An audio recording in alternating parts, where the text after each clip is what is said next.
సింగరేణి సంస్థ తెలంగాణలో అతి పెద్ద ప్రభుత్వ సంస్థ. సింగరేణి తెలంగాణకి తలమానికం.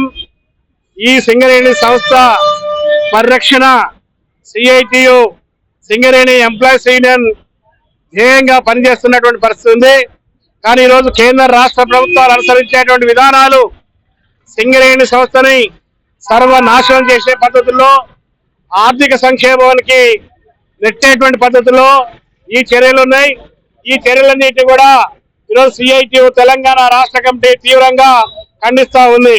ఒక రకమైనటువంటి విధానాల పరమైనటువంటి నష్టం ఒకటైతే, వాటి పరిరక్షణకి సరైన చర్యలు తీసుకోకపోతే కష్టపడి కార్మికులు శ్రమ జోర్చి సింగరేణిలో బొగ్గు ఉత్పత్తి చేసి ఆ బొగ్గు ఉత్పత్తి ద్వారా ఈరోజు సంస్థకి లాభాలు తీసుకొస్తున్నటువంటి మరి సింగరేణి కార్మికుల యొక్క శ్రమ ఫలితాన్ని ఈరోజు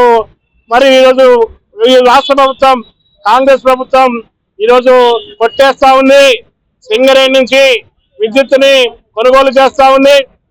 మన సింగరేణి సప్లై చేసేటువంటి మన విద్యుత్ సంస్థ నుంచి మరి ప్రభుత్వానికి కావాల్సినటువంటి లేకపోతే ఇతర కరెంటు ఉత్పత్తి ప్రభుత్వ ఆధీనంలో నడిచేటువంటి కరెంటు ఉత్పత్తి సంస్థలకి అవసరమైనటువంటి బొగ్గుని మన సంస్థల నుంచి కొనుగోలు చేస్తా ఉంది.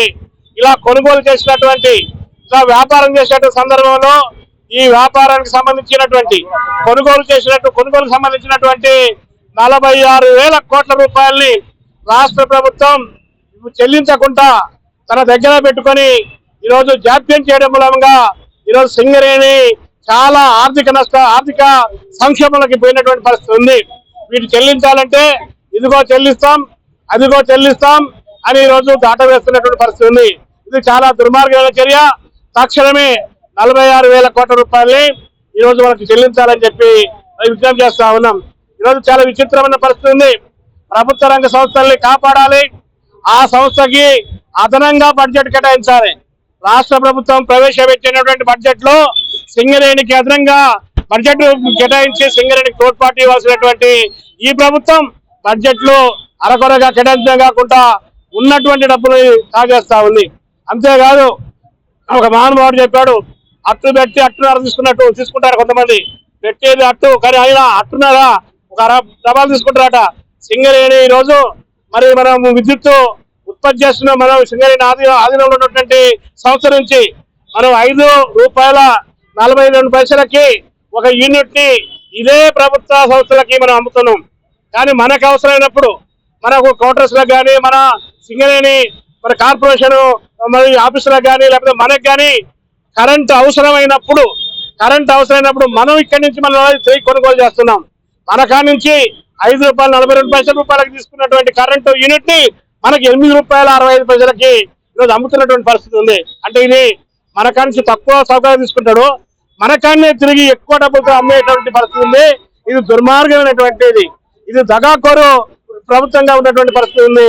ఇది మోసపూరితమైనటువంటి ప్రభుత్వంగా ఉందని చెప్పి ఈరోజు చెప్పాల్సుకున్నటువంటి పరిస్థితి ఉంది.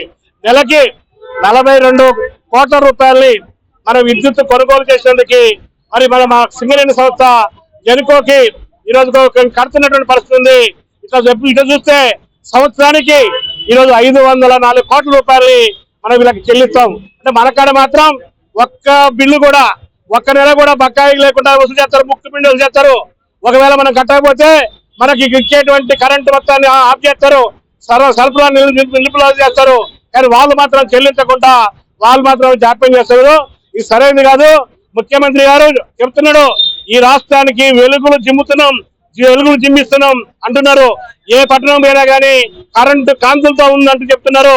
ఐమాక్స్ లైట్లు వేస్తున్నాం అని చెప్తున్నారు. లేకపోతే పగులు కూడా విద్యుత్ దీపాలు వెలుగుతున్నాయని చెప్తున్నారు. వీటన్నిటికీ కారణం మేము. కాబట్టి మీరు డబ్బులు లేవని సాగుతారో, అప్పులు ఉన్నాయనే సాగుతారు. డబ్బులు లేకపోతే అప్పులు తెచ్చుకుంటున్నావు. ఆ అప్పులు తెచ్చుకునే డబ్బుల నుంచి ఈ అప్పు తీర్పాలి కదా. ఈ అప్పు తీర్చలేవు, ఏరే వనరులు చూసుకుంటలేవు. కాబట్టి ఈ పద్ధతిలో తక్షణమే జాప్యం చేయకుండా ఈరోజు ఇక్కడ ఈ యొక్క డిమాండ్ పరిష్కరించాలి. అధికారులు సింగరేణి ఎంప్లాయీస్ నాయకత్వం, సిఐటి ఇతర నాయకులందరూ పాల్గొన్నారు. ఆఫీస్ గారు ఈరోజు అధికారులు కలుస్తాం, మెమోరాండం ఇస్తాం, తక్షణమే ఈ సమస్యను పరిష్కరించాలని అడుగుతాం. ఒకవేళ ఈ సమస్య పరిష్కారం కాకపోతే సింగరేణి పరిరక్షణ కోసం, సింగరేణి సంస్థను కాపాడడం కోసం సిఐటియు రాష్ట్ర వ్యాప్తంగా ఈ యొక్క వీళ్ళకి సంఘీభావంగా మద్దతుగా మరో పోరాటాన్ని సంఘీభావ ఉద్యమాన్ని చేస్తాం. సింగరేణి విస్తరించినటువంటి ప్రతి జిల్లాలో ఉన్నటువంటి ప్రజాప్రతినిధులని, ఎమ్మెల్యేలని, ఎంపీలను, మంత్రులను ఎక్కడికెక్కడికి నిలదీస్తాం.